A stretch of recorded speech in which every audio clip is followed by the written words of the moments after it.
നാട്ടുവഴി പാട്ടിന്റെ നാട്ടുവഴി പാട്ടിന്റെ നാട്ടുവഴി നാടിൻ വിശേഷങ്ങൾ നേരിട്ടറിയാം നാലഞ്ച് പാട്ട് കേൾക്കാം ഈ പാട്ടിന്റെ നാട്ടുവഴി പാട്ടിന്റെ നാട്ടുവഴി. അങ്ങനെ പാട്ടിൻ്റെ നാട്ടുവഴിയിൽ ഇന്നും നമ്മൾ അയ്യമ്പുഴയിലാണുള്ളത്. കഴിഞ്ഞ ആഴ്ച അയ്യമ്പുഴ എന്ന പ്രകൃതി ഗ്രാമത്തിൻ്റെയും അവിടുത്തെ പ്ലാന്റേഷൻ വിശേഷങ്ങളും നമ്മൾ പങ്കുവച്ചിരുന്നു. അപ്പോൾ നല്ല വനഭംഗിയൊക്കെ ആസ്വദിച്ചും തീവ്രത കൂടിയും കുറഞ്ഞും പെയ്യുന്ന മഴയൊക്കെ കൊണ്ടും നമ്മൾ യാത്ര തുടരുകയാണ്. ഇപ്പോൾ കാണുന്ന ചുറ്റുമുള്ള കാഴ്ചകളെ കുറിച്ച് ഫെറൻ പറയട്ടെ. പാട്ടിന്റെ നാട്ടുവഴി പലതരത്തിലുള്ള ചെടികളും മരങ്ങളും ഒക്കെ ഇവിടുത്തെ ഒരു പ്രധാനപ്പെട്ട കാഴ്ച തന്നെയാണ്. ഇങ്ങനെ പുറത്തേക്ക് നോക്കുമ്പോൾ കാണുന്നത് ഒരു റബ്ബർ പ്ലാന്റേഷൻസ് ആണ്. ഒരുപാട് റബ്ബർ മരങ്ങൾ ഇങ്ങനെ പ്ലാസ്റ്റിക് ഒക്കെ ചുറ്റി നിൽക്കുന്നുണ്ട്. അതിനൊപ്പം തന്നെ ഒരു മരം കണ്ടത്, ആ മരത്തിൽ എന്താ പറയുക, പച്ച ഇലകളോടൊപ്പം തന്നെ വെള്ള ഇലകളും മഞ്ഞ പൂക്കളും, അങ്ങനെ ഒരു കളർഫുൾ മരം. അപ്പോൾ അതിനെപ്പറ്റി ചോദിച്ചപ്പോൾ പറഞ്ഞതാണ്, ആ മരത്തിനെ പറ്റിയിട്ടൊരു ഒരു പഴഞ്ചൊല്ലല്ല, ഒരു പറച്ചിലെന്ന് വേണമെങ്കിൽ പറയാം. അമ്മ കറുമ്പി മകൾ വെളുമ്പി മകളുടെ മകളോ അതിസുന്ദരി. അതായത് കുറച്ച് ഇല പച്ചയാണ്, പിന്നെ കുറച്ച് ഇത് വെള്ളയാണ്, പൂക്കൾ വളരെ മനോഹരമായിട്ടുള്ളൊരു മഞ്ഞ നിറമാണ്. അപ്പോൾ ഒരു നാട്ടിൻ പുറത്തെ യൂസേജാണ് അത്. ഈ ഒരു മരത്തിനെ പറ്റിയാണെന്നാണ് പറയുന്നത്.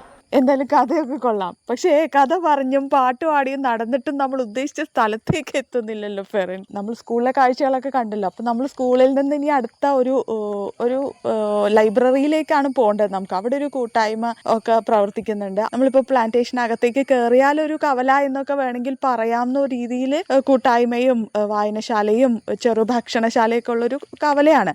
അപ്പോൾ അവിടേക്കാണ് നമ്മൾ പോകുന്നത്. നമ്മുടെ വഴികാട്ടി പറഞ്ഞു 2 ബിൽഡിംഗ് അപ്പുറത്താണെന്ന്. പക്ഷെ നമ്മുടെ നാട്ടിൽ 2 ബിൽഡിംഗ് അപ്പുറത്തെന്ന് പറയുമ്പോൾ ഇത് കഴിഞ്ഞാൽ തൊട്ടപ്പുറത്തെന്നാണല്ലോ വിചാരിച്ചിരുന്നത്. പക്ഷെ നമ്മളിപ്പോൾ നടന്ന്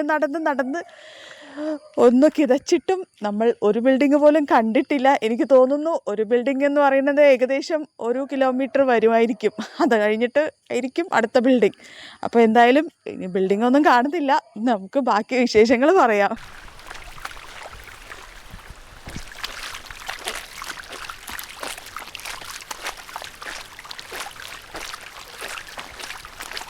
പ്രകൃതിയെ അറിഞ്ഞ് വെള്ളത്തിലൂടെ കാലൊക്കെ ഇട്ട് പാട്ടിൻ്റെ നാട്ടുവഴിയിൽ അയ്യമ്പുഴ എന്ന് പറഞ്ഞ സ്ഥലത്ത് പ്ലാന്റേഷൻ്റെ ഉള്ളിൽ കൂടെ നമ്മൾ അടുത്ത സ്ഥലത്തേക്ക് പോവുകയാണ്.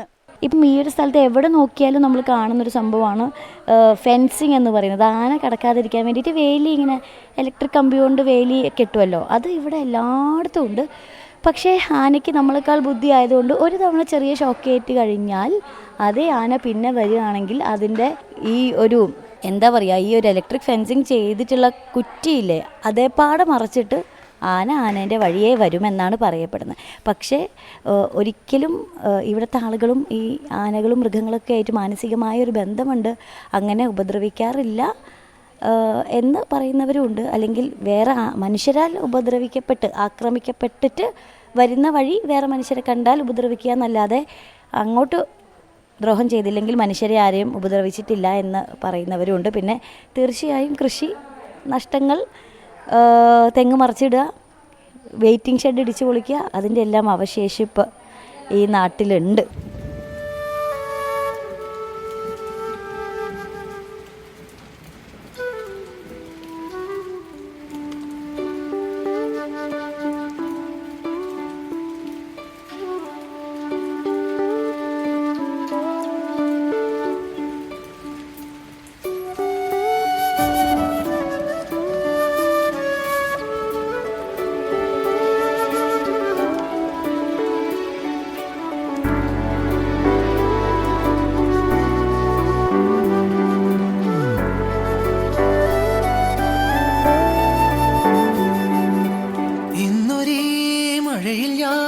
അലിയവേ പുതിയതാം അറിവിതാ മനമിതിൽ പുണ്യമോ സൗഹൃദം.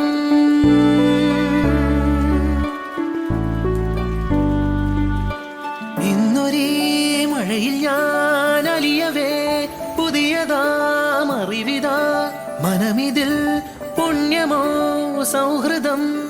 ഇരവായാലും പകലായാലും നിഴൽ പോലെൻ കൂടെ. ഓ ഇരവായാലും പകലായാലും നിഴൽ പോലെൻ കൂടെ. ഇന്നൊരേ മഴയിൽ ഞാൻ അലിയവേ പുതിയതാം അറിവിതാ മനമിതിൽ പുണ്യമോ സൗഹൃദം.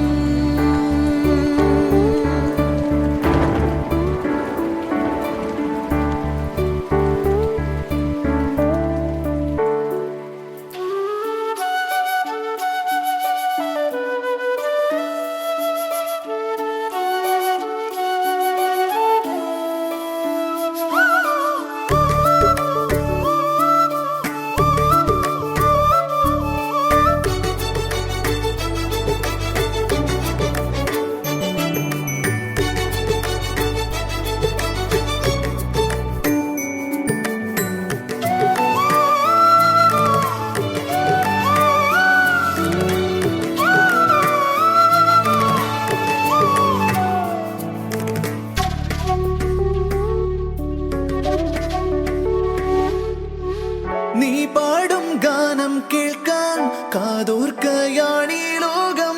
പുകളെല്ലാം നേടൂ നീ എൻ തോഴ.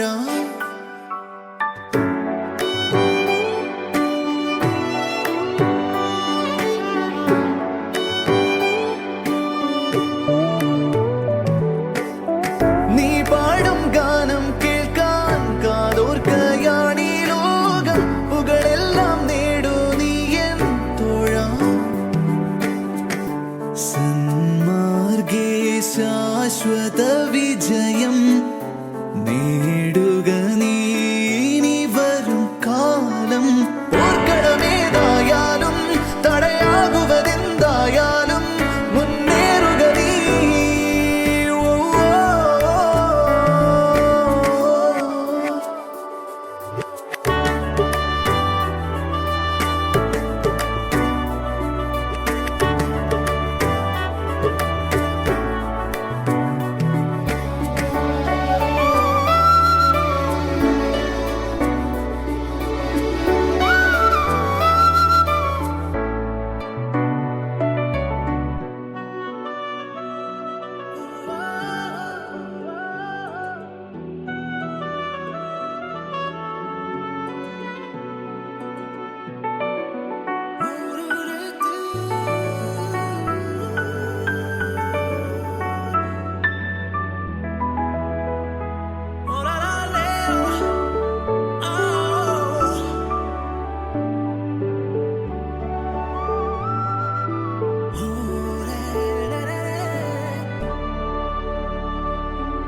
അപ്പോൾ ഇനി ഇവിടെ കാലടി പ്ലാന്റേഷനകത്തെ ജനജീവിതത്തെ ഏറെ സ്വാധീനിച്ച ഒരിടത്തേക്കാണ് ഇനി നമ്മൾ പോകുന്നത്. അത് ഇവിടുത്തെ വായനശാലയിലേക്കാണ്. നമ്മൾ വായനശാല എന്ന് കേൾക്കുമ്പോൾ പത്രം വായിക്കാനും പുസ്തകങ്ങൾ എടുത്ത് വായിക്കാനുമുള്ള കേന്ദ്രം എന്നാണ് സാധാരണയായി നമ്മൾ മനസ്സിലാക്കുക. പക്ഷേ ഇവിടെ ഈ പ്രക്രിയകൾക്കൊപ്പം തന്നെ നാടിൻ്റെ വികസന കുതിപ്പിൻ്റെ ചർച്ചകളും വിവിധ പൊതുയോഗങ്ങൾക്കും വേദിയായിട്ടുള്ളതും ഈ ലൈബ്രറിയാണ്. ചുരുക്കി പറഞ്ഞാൽ അയ്യമ്പുഴ കാലടി പ്ലാന്റേഷൻ്റെ കലാകായിക സാമൂഹ്യ സാംസ്കാരിക മുന്നേറ്റത്തിനൊക്കെ നാന്ദി കുറിച്ച ഒരു പ്രസ്ഥാനം എന്നൊക്കെ വേണമെങ്കിൽ പറയാം. പ്ലാന്റേഷൻ്റെ ഈ വിശാല പരപ്പിൻ്റെ ഹൃദയഭാഗത്ത് സ്ഥിതി ചെയ്യുന്ന കാലടി പ്ലാന്റേഷൻ ലൈബ്രറി ആർട്സ് ക്ലബിൻ്റെ മുറ്റത്തിരുന്ന് ഒരുപാട് കാര്യങ്ങൾ നമുക്ക് ചോദിച്ചറിയാനുണ്ട്. എൻ്റെ പേര് ജിനേഷ്. ഞാൻ വായനശാലയുടെ സെക്രട്ടറിയാണ്. അതുപോലെ തന്നെ ഇവിടുത്തെ ട്രേഡ് യൂണിയൻ്റെ ജനറൽ സെക്രട്ടറി കൂടിയാണ്. വായനശാലകളെ കുറിച്ച് പറയുമ്പോൾ നിലവിൽ നമ്മുടെ തോട്ടത്തിനകത്ത് 4 വായനശാലകളായിരുന്നു നിലവിലിരുന്നത്. ഇപ്പോൾ 4 വായനശാലകളും നിലവിലുണ്ടെങ്കിലും 2 എണ്ണം പൂർണ്ണമായിട്ടും നിലച്ച അവസ്ഥയാണ്. ഈ വായനശാല ലൈബ്രറി കൗൺസിലിൻ്റെ ഗ്രേഡോടുകൂടി 12,000 പുസ്തകങ്ങളോടുകൂടി വർക്ക് ചെയ്യുന്ന ഒരു വായനശാലയാണ്. എല്ലാ പ്രവർത്തനങ്ങളും സജീവമായിട്ട് രംഗത്തുള്ളൊരു വായനശാലയാണ്. പണ്ട് എന്ന് പറയുമ്പോൾ ഞങ്ങളുടെയൊക്കെ ചെറുപ്പത്തിൽ വൈകിട്ട് ഇവിടെ വരുമ്പോൾ ഈ ജംഗ്ഷനിൽ തന്നെ ഒരു 10, 60, 70 പേരുണ്ടാവും. വായനശാലകൾ കേന്ദ്രീകരിച്ചാണ് മത്സരങ്ങൾ. ആ വായനശാലകളും ഈ വായനശാല ANF വായനശാല എന്ന് പറയും, പോസ്റ്റ് ഓഫീസ് വായനശാല എന്ന് ഇതിനെ പറയും, കല്ലാലയുണ്ട്, വെറ്റിലപ്പാറ. ആ വായനശാലകളൊക്കെ ഒരുമിച്ച് മത്സരങ്ങൾ, ഫുട്ബോൾ ടൂർണമെൻ്റ് ആയാലും മറ്റ് ഓണ ആഘോഷങ്ങളോടനുബന്ധിച്ചുള്ള മത്സരങ്ങളായാലും ഒക്കെ മത്സരങ്ങളും ആ ഒരു കാലമൊക്കെ കഴിഞ്ഞുപോയി. ഇപ്പോൾ ഇവിടെ നേരത്തെ സുഹൃത്തുക്കൾ പറഞ്ഞ പോലെ താമസിക്കുന്ന ആളുകളുടെ എണ്ണം കുറവാണ്. അത് പിന്നെ ഈ ജംഗ്ഷൻ ആയതുകൊണ്ട് മാത്രം, പിന്നെ സ്കൂൾ കേന്ദ്രീകരിച്ച് സ്കൂൾ അടുത്തുള്ളതുകൊണ്ട് സ്കൂളിനും സഹായത്തോടു കൂടി അങ്ങോട്ട് പരസ്പര സഹായത്തോടു കൂടിയൊക്കെ വായനശാല നിലനിന്ന് പോകുന്ന അവസ്ഥയാണ് നിലവിലുള്ളത്. തോട്ടത്തിൻ്റെ ചരിത്രം പണ്ട് ഒരുപാട് ത്യാഗങ്ങൾ സഹിച്ച ഒരു സ്ഥലമാണിത്. AP കുര്യൻ സ്പീക്കറായിരുന്ന സമയത്തും അദ്ദേഹമാണ് ഇവിടെ യൂണിയൻ്റെ പ്രവർത്തനങ്ങൾക്ക് നേതൃത്വം കൊടുത്തുകൊണ്ട് ഇവിടെ എത്തിച്ചേർന്നത്. AKGയുടെയൊക്കെ അവസാന കാലഘട്ടത്തെ സമരം തന്നെ ഇതിൻ്റെ അകത്തായിരുന്നു, തോട്ടത്തിൻ്റെ അകത്തായിരുന്നു. അതുപോലെ ഒരുപാട് ത്യാഗങ്ങളുള്ള ഒരു പ്രദേശമാണിത്. ഇപ്പോൾ ആ കൂട്ടായ്മ, തൊഴിലാളികളുടെ കൂട്ടായ്മയും ഇവിടെ താമസിക്കുന്നവരൊക്കെ കുറേ നഷ്ടപ്പെട്ടിട്ടുണ്ട്. പണ്ട് എന്ന് പറഞ്ഞാൽ എന്തൊരു വിഷയം വന്നാൽ, ഒരു കല്യാണം വന്നാൽ തന്നെ ഞങ്ങളൊക്കെ അതൊരു ആഘോഷമായിട്ട് എല്ലാവരുടെയും വീടുകളിൽ പുറത്തുനിന്ന് പാചകക്കാരനെ കൊണ്ടുവരുന്ന ഒഴിച്ച് ബാക്കി എല്ലാ ജോലികളും ആ കുടുംബത്തിലെ അംഗങ്ങളെപ്പോലെ എല്ലാവരും കൂട്ടമായിട്ട് ചെയ്തിരുന്നൊരവസ്ഥയാണ്. പക്ഷെ ഇപ്പോൾ അതൊന്നുമില്ല. ഇപ്പോൾ ജസ്റ്റ് സംബന്ധിച്ച് പോകുന്നതല്ലാതെ ആ കൂട്ടായ്മകൾക്കൊക്കെ ഒരുപാട് നഷ്ടം സംഭവിച്ചിട്ടുണ്ട്. എന്നിരുന്നാലും ഞങ്ങൾ ഇവിടെ താമസിക്കുന്നതിൽ സംതൃപ്തി തന്നെയാണ്.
മഞ്ഞപ്പൂവിൻ മിന്നാരം മോഹത്തിൻ മുറ്റത്തോ ഉണ്ണിപ്പൂവിൻ കിന്നാരം മഴമേഘച്ചെയിലിൻ പൂരം മനതാരിൽ ചേരും നേരം മാമയിലാകാൻ നീ കൊതിക്കുന്നു പൊൻപീലികളാടും മാൻമിഴിപ്പെണ്ണേ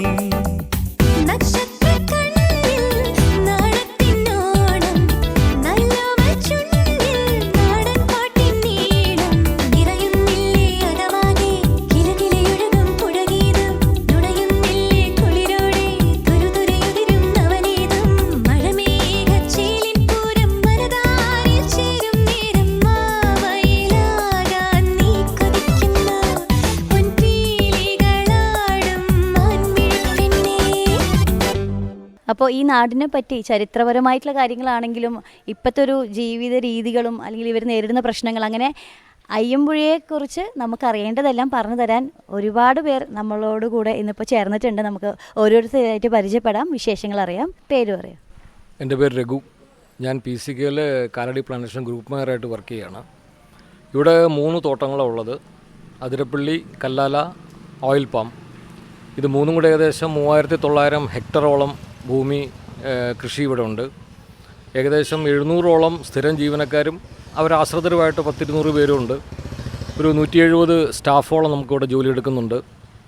ഏകദേശം വലിയൊരു സംസ്കാരം തന്നെ ഈ 3 തോട്ടത്തിലായിട്ട് ജീവിക്കുന്നത്. ഇവിടെ തോട്ടത്തിനായിട്ട് തന്നെ സ്കൂളുണ്ട്, ഹോസ്പിറ്റലുണ്ട്, 2 ഫാക്ടറീസ് ഉണ്ട്. പിന്നെ അതുപോലെ തന്നെ ഒരു പ്ലാന്റേഷൻ വാലി റിസോർട്ടുണ്ട്. ഈ റിസോർട്ടൊന്നും അധികം ആരും ഉപയോഗപ്പെടുത്തുന്നില്ല, കാരണം അത് വിസിബിലിറ്റി കുറവാണ്. ഏറ്റവും മനോഹരമായ സ്ഥലത്താണ് ഇതിരിക്കുന്നത്. പിന്നെ ഇവിടെ ഏകദേശം ഒരു ഈ പറഞ്ഞ 700 പേരിലൊരു 60% സ്ത്രീ തൊഴിലാളികളാണ് വർക്ക് ചെയ്യുന്നത്. പിന്നെ സാധാരണ ഒരു ജോലി പോലെയല്ല പ്ലാന്റേഷൻ ജോലി പറഞ്ഞാൽ. വളരെയധികം ബുദ്ധിമുട്ടും ക്ലേശങ്ങളുമൊക്കെ സഹിച്ചിട്ടാണ് അവരിവിടെ ജോലിക്ക് വരുന്നത് തന്നെ. പിന്നെ ഇപ്പോൾ PCK എന്ന് പറഞ്ഞാൽ പ്രത്യേക ഒരു പുതുയുഗം തുടങ്ങുന്നൊരു പാതയിലാണ്. ഏകദേശം ഈ 3000 ഹെക്ടർ റീപ്ലാന്റിങ് തന്നെ നമ്മൾ തുടങ്ങിയിരിക്കുകയാണ്. അതായത് പുതിയ മരങ്ങൾ വെച്ച് പിടിപ്പിച്ച് പുതിയൊരു ജനറേഷൻ മരങ്ങൾ ഉണ്ടാക്കുക എന്നുള്ളൊരു വലിയൊരു സംരംഭം 24 തൊട്ട് ഇവിടെ കുറിച്ചിരിക്കുകയാണ്. അപ്പോൾ പുതിയൊരു ജനറേഷൻ, പുതിയൊരു മരങ്ങളും വരാൻ വേണ്ടിയിട്ടുള്ളൊരു ശ്രമത്തിലാണ് ഇപ്പോൾ PCK നടക്കുന്നത്. ഇവിടെ 2 റബ്ബർ എസ്റ്റേറ്റും ഒരു ഓയിൽ പാം എസ്റ്റേറ്റാണ് ഉള്ളത്. അപ്പോൾ ഓയിൽ പാം ഇപ്പോൾ റീപ്ലാന്റിങ് തുടങ്ങിക്കഴിഞ്ഞു, റബ്ബറും തുടങ്ങിക്കഴിഞ്ഞു. അപ്പോൾ അടുത്തൊരു 5-6 വർഷം കൊണ്ട് ഈ പറഞ്ഞ 3000 ഹെക്ടറിലും പുതിയ മരങ്ങൾ വെച്ച് പിടിപ്പിക്കുക എന്നുള്ളതാണ്. ഇപ്പോൾ എല്ലാം വളരെ പ്രായം ചെന്ന മരങ്ങളാണ്. അതെല്ലാം മാറ്റി ചെറു മരങ്ങൾ വെച്ചിട്ട് ഇനിയൊരു അടുത്തൊരു 30 വർഷത്തേക്ക് അടുത്തൊരു തലമുറയ്ക്കുള്ള മരങ്ങളാണ് ഇപ്പോൾ നമ്മൾ ഉണ്ടാക്കാൻ പോകുന്നത് ഇവിടെ. പ്ലാന്റേഷൻ മേഖലയിൽ വീണ്ടും ഒരു തലമുറ മാറ്റം എന്നാണല്ലോ പറഞ്ഞത്. പിന്നെ ഇപ്പോൾ റീപ്ലാന്റേഷൻ നടക്കുകയാണ്. അപ്പോൾ അതിൻ്റെ പ്രതീക്ഷകളൊക്കെ എങ്ങനെയാണ്? എൻ്റെ പേര് Babu, administrative officer, Athirappilly estate. ഞാൻ ഈ പ്ലാന്റേഷൻ കോർപ്പറേഷനിൽ ഇപ്പോൾ 30 വർഷത്തെ ഏകദേശം സർവീസ് ആയിട്ടുണ്ട്. എൻ്റെ പേരൻസ് ഉൾപ്പെടെ ഇവിടെ വർക്ക് ചെയ്തിട്ടുള്ളതാണ്. അപ്പോൾ ഞാൻ ചെറുപ്പം മുതൽ ഞാൻ ഈ പ്ലാന്റേഷൻ സ്കൂളിലാണ് വിദ്യാഭ്യാസം നടത്തിയത്. 9ാം സ്റ്റാൻഡേർഡ് വരെ ഞാൻ ഈ പ്ലാന്റേഷൻ സ്കൂളിലായിരുന്നു. അപ്പോൾ ഈ പ്ലാന്റേഷൻ സ്കൂളിൻ്റെ ഒരു പൂർവ്വ വിദ്യാർത്ഥിയാണ് ഞാൻ. പിന്നെ ഇവിടുത്തെ പ്ലാന്റേഷൻ കൾച്ചർ എന്ന് പറയുമ്പോൾ നമുക്കൊരു വ്യത്യസ്തമായ കൾച്ചറാണ്. 1962 പ്ലാന്റേഷൻ കോർപ്പറേഷൻ ഇവിടെ ആരംഭിക്കുന്നത്. ഈ കേരള സംസ്ഥാനത്തിൻ്റെ വിവിധ ജില്ലകളിൽ നിന്നുള്ള ആൾക്കാർ അന്ന് ഒരു ജോലി തേടി ഈ പ്രദേശത്ത് വരികയും അങ്ങനെ ഈ തെക്ക് തൊട്ട് വടക്ക് വരെയുള്ള ആൾക്കാർ സമ്മിശ്രമായിട്ട് ഇവിടെ ഇതിൻ്റെ ഭാഗമാകുകയും ഇവിടെ ജോലി ലഭിക്കുകയും അങ്ങനെ ഒരു വ്യത്യസ്തമായ കൾച്ചർ ഇവിടെ രൂപപ്പെടുകയും ചെയ്തിട്ടുണ്ട്. ₹1.66 കൂലിയാണ് ഇതിൻ്റെ ആരംഭകാലത്തിൽ ഒരു തൊഴിലാളിക്ക് ലഭിച്ചിരുന്നത്. അതിൽ നിന്നും ഇന്ന് ₹570.89 ഇതിൻ്റെ പ്രയാണം എന്ന് പറയുന്നത് ഒരു ദീർഘകാലത്തെ ഒരു സമര ചരിത്രത്തിൻ്റെയൊക്കെ ഭാഗമാണ്. തീർച്ചയായിട്ടും പ്ലാന്റേഷൻ കോർപ്പറേഷൻ എന്ന് പറയുന്നത് ഈ റബ്ബർ മേഖലയിൽ അതുപോലെ തന്നെ കാഷ്യൂ മേഖലയിൽ ഇന്ന് ഇന്ത്യയിലുള്ള പൊതുമേഖലാ സ്ഥാപനങ്ങളിൽ ഏറ്റവും വലിയ ഒരു സ്ഥാപനമാണ്. ഏകദേശം 14,000 സംതിങ് ഹെക്ടർ സ്ഥലത്ത് വിവിധ ജില്ലകളിലായിട്ട് ഒരു 12ഓളം എസ്റ്റേറ്റുകൾ ഈ പ്ലാന്റേഷൻ കോർപ്പറേഷൻ്റെ കീഴിലുണ്ട്. ഏകദേശം 5000-ൽ പരം തൊഴിലാളികളും ഒരു 400-500ഓളം ജീവനക്കാരും ഇതിൻ്റെ ആരംഭ കാലഘട്ടത്തിൽ പ്ലാന്റേഷൻ കോർപ്പറേഷനിൽ ഉണ്ടായിരുന്നു. പക്ഷേ ഇപ്പോൾ പല കാരണങ്ങളുണ്ട്. അതായത് നമ്മളുടെ സിസ്റ്റം ഓഫ് ടാപ്പിംഗ് മാറി, അതുപോലെ തന്നെ ചെലവ് ചുരുക്കലിൻ്റെ ഭാഗമായിട്ടൊക്കെ ഇതിൻ്റെ സ്ട്രെങ്ത്ത് ഇപ്പോൾ ഒരു 2400ഓളം തൊഴിലാളികളും ഏകദേശം ഒരു 235ഓളം ജീവനക്കാരും ആണ് ഇന്നിപ്പോൾ ഈ പ്ലാന്റേഷൻ കോർപ്പറേഷനിൽ മൊത്തത്തിൽ ഉള്ളത്. അപ്പോൾ അങ്ങനെയാണ് ഇപ്പോൾ ഇതിൻ്റെ അവസ്ഥ. ഇപ്പോൾ ആദ്യത്തെ ഒരു ജനറേഷൻ കഴിഞ്ഞു, ഫസ്റ്റ് ജനറേഷൻ ഓൾറെഡി കഴിഞ്ഞു. സെക്കൻഡ് ജനറേഷനും ഏകദേശം റിട്ടയർമെൻറ്റ് സ്റ്റേജിലാണ്. ഇനി അടുത്ത ഒരു 3rd ജനറേഷനെയാണ് നമ്മളിവിടെ എക്സ്പെക്റ്റ് ചെയ്യുന്നത്. അപ്പോൾ തീർച്ചയായിട്ടും ആ ഒരു ഫസ്റ്റ് ജനറേഷൻ പകർന്നു തന്നാണ് ഇപ്പോൾ ഞങ്ങൾക്ക് അനുഭവിച്ചുകൊണ്ടിരിക്കുന്നത്. അപ്പോൾ ഞങ്ങളും ഏകദേശം ഇപ്പോൾ 2ാം ജനറേഷൻ ഏകദേശം റിട്ടയർമെൻറ്റിൽ ആയിട്ടുണ്ട്. ഇനിയൊരു പുതിയ ജനറേഷൻ ഇങ്ങോട്ട് വരും. നമ്മളിപ്പം മിക്കവാറും തോട്ടങ്ങളൊക്കെ തന്നെ സെക്കൻഡ് റീപ്ലാന്റിങ് സ്റ്റേജിലേക്ക് ആയിക്കൊണ്ടുണ്ട്. ഫസ്റ്റ് റീപ്ലാന്റിങ് കഴിഞ്ഞു, ഏകദേശം ഒരു 25 വർഷത്തോളമാണ് നമ്മുടെ റബ്ബറിൻ്റെ ലൈഫ് എന്ന് പറയുന്നത്. ഇപ്പോൾ സെക്കൻഡ് റീപ്ലാന്റിങ് ഇപ്പോൾ വീണ്ടും നമ്മൾ ഫസ്റ്റ് റീപ്ലാന്റിങ് കഴിഞ്ഞ് അതും മുറിക്കുന്ന ഒരു ഘട്ടത്തിൽ സെക്കൻഡ് റീപ്ലാന്റിങ്ങിലേക്ക് നമ്മളിപ്പോൾ ആരംഭിച്ചിട്ടുണ്ട്. അദാലി ഗ്രൂപ്പിലും കുടുംബം ഗ്രൂപ്പിലൊക്കെ ഓൾറെഡി ആയിക്കഴിഞ്ഞു. പിന്നെ കാഷ്യൂ മേഖല എന്ന് പറയുന്നത് മലബാർ ഗ്രൂപ്പാണ്. ഇവിടെ മെയിൻലി റബ്ബർ മേഖലയാണ്. പിന്നെ ഇടയ്ക്ക് കുറച്ച് കാഷ്യൂ ഏരിയ കൂടിയുണ്ട്. ഇവിടെ പശ്ചാത്തല സൗകര്യങ്ങൾ നമുക്ക് കുറവായതിൻ്റെ ഒരു സാഹചര്യത്തിൽ ഞാൻ ഉദ്ദേശിച്ചത് മറ്റേ ക്വാർട്ടേഴ്സും ഇതൊക്കെ ഉണ്ടായിരുന്നു. അന്നെന്ന് പറയുന്നത് നമുക്കൊരു ഷെൽട്ടർ, ഒരു ജോലി, അതിനുവേണ്ടി ഒരു സ്ഥിരം ജോലി, ഒരു ഷെൽട്ടർ, അതൊക്കെ കണ്ടിട്ടാണ് നമുക്ക് വിദൂര സ്ഥലങ്ങളിൽ നിന്ന് പോലും ആൾക്കാർ ഇവിടെ വന്ന് സ്റ്റേ ചെയ്തിട്ടുള്ളത്. അന്ന് നിസ്സാര കൂലിയാണെങ്കിലും അന്നത്തെ ലെവൽ വെച്ച് നോക്കുമ്പോൾ ഒരു നല്ലൊരു കൂലി ആയിരുന്നു. അപ്പോൾ അതിൽ നിന്നും കരിപ്പിടിപ്പിച്ച അല്ലെങ്കിൽ നീക്കിരിപ്പ് കൊണ്ടാണ് പലരും തങ്ങളുടെ ജീവിതം കരിപ്പിടിപ്പിച്ചിട്ടുള്ളത്. അവർ ഇവിടെ സമീപ പ്രദേശങ്ങളിൽ സെറ്റിൽ ചെയ്തു. പിന്നെ അവരുടെ മക്കളായിട്ട് വന്നു കഴിഞ്ഞപ്പോൾ ഇപ്പോൾ ഇവിടെ സ്കൂളിൻ്റെ സ്ഥിതിയാണെങ്കിലും പിന്നെ കൂടുതൽ നല്ല വിദ്യാഭ്യാസത്തിൻ്റെ സൗകര്യം നോക്കിയിട്ടും അതുപോലെ തന്നെ വണ്ടി വാഹന സൗകര്യങ്ങളൊക്കെ അതൊക്കെ കുറഞ്ഞു വരുന്നു. കാരണം എല്ലാവരും ന്യൂക്ലിയർ ഫാമിലീസൊക്കെ ആയതുകൊണ്ട് അവരവരുടെ വിദ്യാഭ്യാസപരമായിട്ടും അതുപോലെ തന്നെ അവരുടെ അടുത്ത സാഹചര്യങ്ങളിലൊക്കെ പഠിപ്പിക്കുക എന്നുള്ളത് കണ്ടു കഴിഞ്ഞപ്പോൾ അവരവിടെ തന്നെ പുറത്ത് സ്റ്റേ ചെയ്തിട്ട് ഇവിടെ വന്ന് ജോലി ചെയ്യുന്ന സാഹചര്യം വന്നു. അപ്പോൾ മിക്കവാറും ഈ നമ്മുടെ ലയനങ്ങളിലൊക്കെ ആൾക്കാർ താമസമില്ലാതെ വന്നു. അപ്പോൾ അതുകൊണ്ട് കൂടി തന്നെ ഇവിടെ തന്നെയല്ല, ഇപ്പോൾ വന്യമൃഗങ്ങളുടെയൊക്കെ ആക്രമണമൊക്കെ കൂടി വംശവർദ്ധനമൊക്കെ സംഭവിച്ചു. അപ്പോൾ ഈ ആൾക്കാരൊന്നും ഇല്ലാത്തത് കൊണ്ട് തന്നെ അവയുടെ ആ ഒരു സ്വൈരവികാരം കേന്ദ്രമായി മാറിയിട്ടുണ്ട്. അപ്പോൾ നമുക്ക് ഇപ്പോൾ ഇനി ഒരു റീപ്ലാനിങ് ഒക്കെ സക്സസ് ആക്കുക എന്ന് പറയുന്നത് വലിയ വെല്ലുവിളിയാണ്. എങ്കിൽ കൂടിയും അതിനെയൊക്കെ തരണം ചെയ്തുകൊണ്ട് ആൾക്കാർ വന്ന് ജോലി ചെയ്ത് പോകുന്നുണ്ട്. പിന്നെ സ്ത്രീ തൊഴിലാളികളാണ് ഏറ്റവും അധികം ഇവിടെ ജോലി ചെയ്യുന്നത്. It's a new world out there, go make it. Doesn't it matter? Reach out for the stars and fly.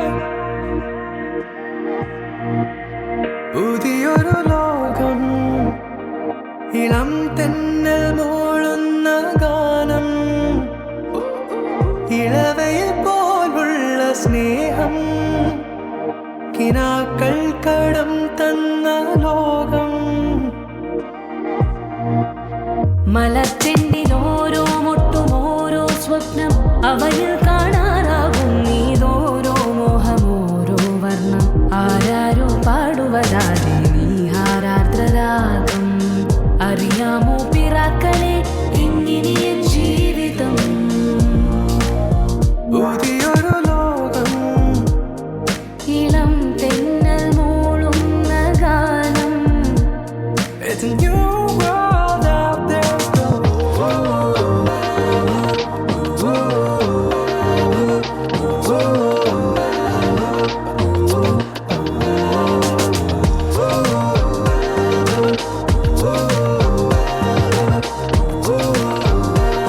It's a new world out there, go. ഞാൻ ഒഴുകും തിരയിൽ തലോടി തീരം ഏതോ അനുരാഗാർദ്ര തീരം. അറിയാതെ അറിയാതെ പുളകം പകരാൻ എന്തിനോ തമ്മിലേ സംഗമം സംഗമം. കാലമേ കാലമേ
സ്ത്രീ തൊഴിലാളികളാണ് ഇവിടെ ഏറ്റവും കൂടുതൽ ജോലി ചെയ്യുന്നത് എന്ന് പറഞ്ഞല്ലോ.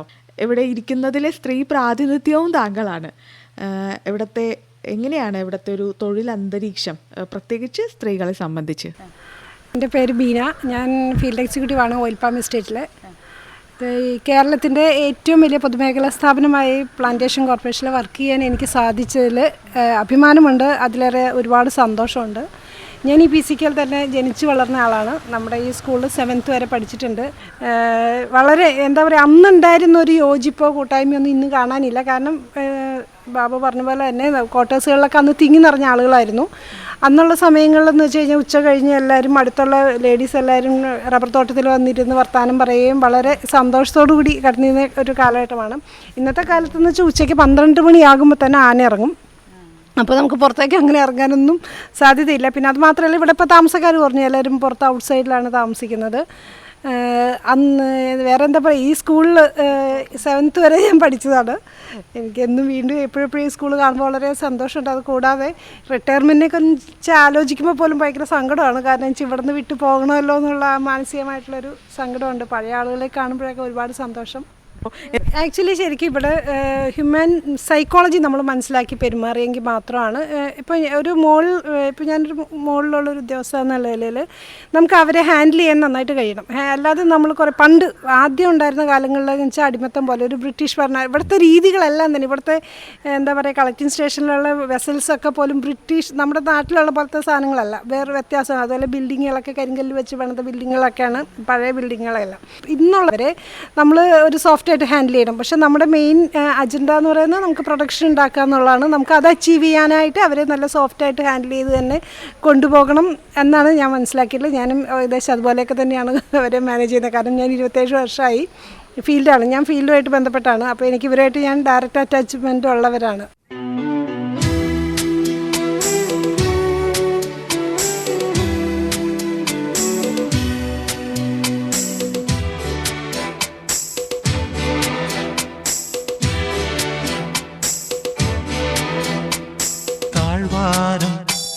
മൺപൂവി തീകായും പെൺപൂവി മൂടൽ മഞ്ഞുമായി ഓടും തെന്നലായി തേടി നിന്നെ ആരാമങ്ങളിൽ ഞാൻ ഓരോരോ രാത്രിയും ഓരോരോ മാത്രയും താഴ്വാരം മൺപൂവി തീകായും പെൺപൂവി.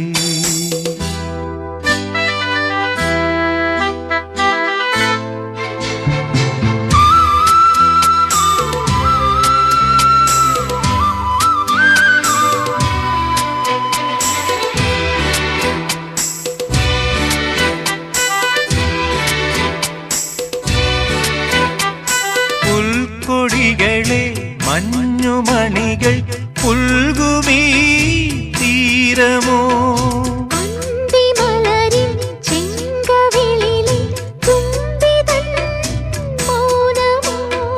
പൂപ്പളുങ്കിൻ ചില്ലുപാത്രം നെഞ്ചിലേറ്റും വീഞ്ഞിനോ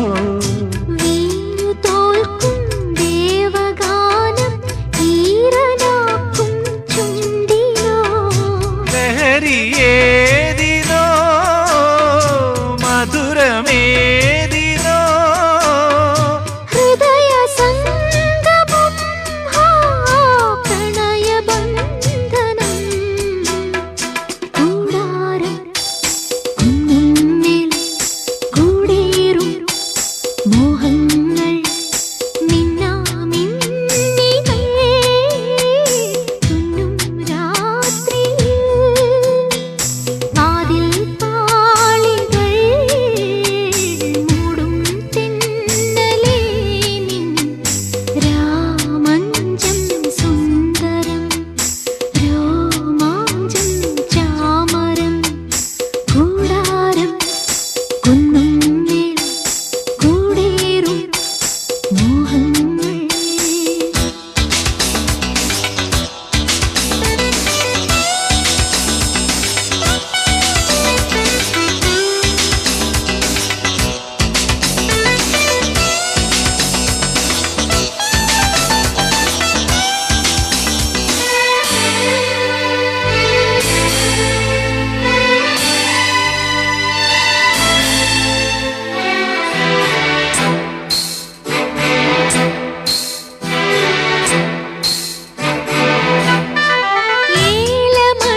മീനയും മൈന പാടും നാട്ടുചാറ്റും ഏറ്റുനീട്ടും പൊയ്കയും പൊയ്കയോരം ചുണ്ടു ചുണ്ടിൽ പൂക്കൾ നുള്ളും യാമവും അതിമനോഹരം രതിമദാലസം പ്രണയ സംഗമം ഹൃദയബന്ധനം താഴ്വാരം മൺപൂവേ തീകായും പെൺപൂവി മൂടൽ മഞ്ഞുമായി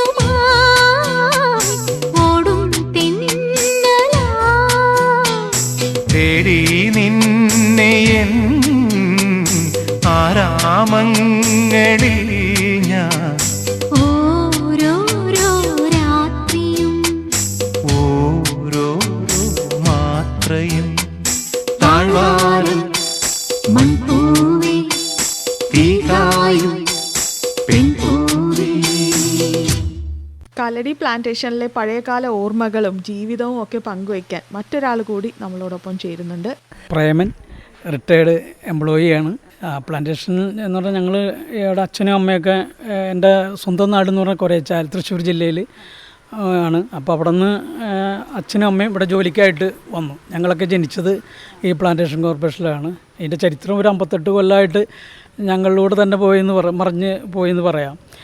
ഇപ്പോൾ ഇവിടെ പറഞ്ഞതുപോലെ തന്നെ ഞാൻ ജനിച്ചു വളർന്നത് ഇവിടെ, പഠിച്ചത് നമ്മുടെ പ്ലാന്റേഷൻ സ്കൂളിൽ തന്നെ. പിന്നെ മുഴുവൻ കാര്യങ്ങളും ഞങ്ങൾ ഇവിടെ തന്നെയാണ്.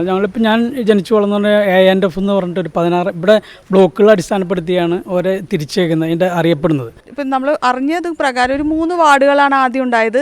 ഇപ്പോൾ അത് എത്ര എണ്ണമായിട്ട് വർദ്ധിച്ചിട്ടുണ്ടാവും? അല്ല, 3 വാർഡല്ല, 2 വാർഡായിരുന്നു, 3 വാർഡായിരുന്നു ഈ എസ്റ്റേറ്റിൻ്റെ ഉള്ളിലുണ്ടായിരുന്നത്. ഇപ്പോൾ അത് ഒരു വാർഡും കൂടിയും എക്സ്ട്രാ ഇപ്രാവശ്യം അലോട്ട് ചെയ്തിട്ടുണ്ടെന്നാണ് അറിയാൻ കഴിഞ്ഞത്. ഇപ്പോൾ ഞങ്ങൾ താമസിച്ച 15, 16 എന്ന് പറഞ്ഞൊരു ഡിവിഷൻ. അപ്പോൾ 2 ഡിവിഷൻ ഇവിടെ ഒരു ഡിവിഷനായിട്ട് തിരിച്ചു എന്ന് പറഞ്ഞല്ലോ. അപ്പോൾ അതിന് ഓരോ ഡിവിഷനും ഇങ്ങനെ ക്ലബ്ബുകൾ, ഇതേപോലെയുള്ള ക്ലബ്ബുകൾ ഉണ്ട്. അപ്പോൾ അതിൻ്റെ അവിടെ ഒരുപാട് പുസ്തകങ്ങളും ഇതൊക്കെ വായിക്കാനൊക്കെ സൗകര്യങ്ങളുണ്ട്. ഞങ്ങൾക്ക് കളിക്കാനുള്ള സൗകര്യങ്ങളുണ്ടായിരുന്നു. അങ്ങനെ ഞങ്ങൾ ഒരു അല്ലലൊന്നും അറിയാതെയാണ് ഞങ്ങളുടെ തലമുറ വളർന്നു വന്നത്. പിന്നീട് ആ സമയത്തൊക്കെ നമ്മുടെ ഈ ചുറ്റു പ്രദേശങ്ങളൊക്കെ നമ്മുടെ ഈ പ്ലാന്റേഷൻ കോർപ്പറേഷനെ അടിസ്ഥാനപ്പെടുത്തിക്കൊണ്ട് തന്നെയാണ് അവരുടെ ജീവിതം മുന്നോട്ട് പോയിക്കൊണ്ടിരുന്നത്. കാരണം മഞ്ഞപ്പുറ, അടിച്ചിലി, പൂലാനി, വറ്റിലപ്പാറ, ഇങ്ങനെ ഈ പ്രദേശങ്ങളെ, മൂക്കന്നൂർ, ഈ പ്രദേശമാണ് അതിന് ചുറ്റും കിടക്കുന്ന പ്രൈവറ്റ് ഏരിയ എന്ന് പറയുന്നത്. അപ്പോൾ അവരൊക്കെ ഈ പ്ലാന്റേഷൻ കോർപ്പറേഷൻ കൊണ്ട് തന്നെയാണ് ജീവിച്ചു പോയിക്കൊണ്ടിരുന്നത്. ഇപ്പോൾ സാഹചര്യം മാറി. അന്നെന്ന് പറഞ്ഞ് കൂലി കുറവാണെങ്കിലും അന്നത്തെ മൂല്യം കണക്കാക്കിക്കൊണ്ട് നന്നായി ജീവിക്കാനായിട്ടുള്ള സാഹചര്യങ്ങളുണ്ടായിരുന്നു. എന്നിട്ടും കേരളത്തിലെ ഈ ജനങ്ങളുടെ ശരാശരി ജീവിത നിലവാരത്തിനേക്കാളും ഉയർന്ന ഒരു ജീവിത നിലവാരമായിരുന്നു നമുക്ക് ഇവിടെ ഉണ്ടായിരുന്നത്. ആ സാഹചര്യങ്ങൾ ഞങ്ങളൊക്കെ ആ രീതിയിൽ തന്നെയാണ് വളർന്നു വന്നത്. ഇപ്പോൾ കേരളത്തിലെ സാഹചര്യം വളരെ വ്യത്യാസപ്പെട്ടു. കാരണം എന്ന് പറഞ്ഞാൽ ഇപ്പോൾ തോട്ടത്തിലെ അടിസ്ഥാന വർഗ്ഗം എന്ന് പറയുന്ന തൊഴിലാളികളാണ് ഇവിടെ ഉള്ളത്. പിന്നെ അവരെ നിയന്ത്രിക്കാൻ വേണ്ടി, അവരെ നിശ്ചയിക്കാൻ വേണ്ടിയിട്ടുള്ള സ്റ്റാഫും ഓഫീസേഴ്സും ഈ പ്ലാന്റേഷൻ കോർപ്പറേഷനിലുണ്ട്. അപ്പോൾ അങ്ങനെ ഉണ്ടായ സാഹചര്യങ്ങളിലൂടെ നമ്മൾ മുന്നോട്ട് പോയിക്കൊണ്ടിരുന്നു. ഇപ്പോഴത്തെ സാഹചര്യം എന്ന് പറയുന്നത്, ഇപ്പോൾ നമ്മുടെ ഈ നിലവാര തകർച്ച ഉണ്ടായിരുന്നു എന്ന് പറഞ്ഞല്ലോ, അത് നമുക്കുണ്ടായിരുന്ന ആനുകൂല്യങ്ങൾ ഒരുപാട് നിഷേധിക്കപ്പെട്ടു. പ്ലാന്റേഷൻ കോർപ്പറേഷന് തന്നുകൊണ്ടിരുന്ന ആനുകൂല്യങ്ങളും ആണെങ്കിൽ ഇപ്പോൾ ഇത് ഒരു ക്രൈസിസ് ഇതായിട്ട് പോയിക്കൊണ്ടിരിക്കുന്ന സമയമാണ്. ഇപ്പോൾ എന്ന് പറഞ്ഞാൽ ഇതിൻ്റെ വരുമാനം കുറഞ്ഞിട്ടുണ്ട്. ഇപ്പോൾ സാറ് സൂചിപ്പിച്ച പോലെ ഇത് റീപ്ലാന്റിങ് ഘട്ടത്തിലേക്ക് കടന്നു. അപ്പോൾ അങ്ങനെയൊക്കെ വരുമ്പോൾ ഇതിന് വരുമാനം ഇല്ലാതെ വരുന്നു. പിന്നെ നമ്മുടെ ഇന്ത്യയിൽ മൊത്തം ബാധിച്ച വിലത്തകർച്ചയൊക്കെ ഈ റബ്ബറാണല്ലോ ഏറ്റവും അടിസ്ഥാനമായിട്ട് വിള എന്ന് പറയുന്നത്.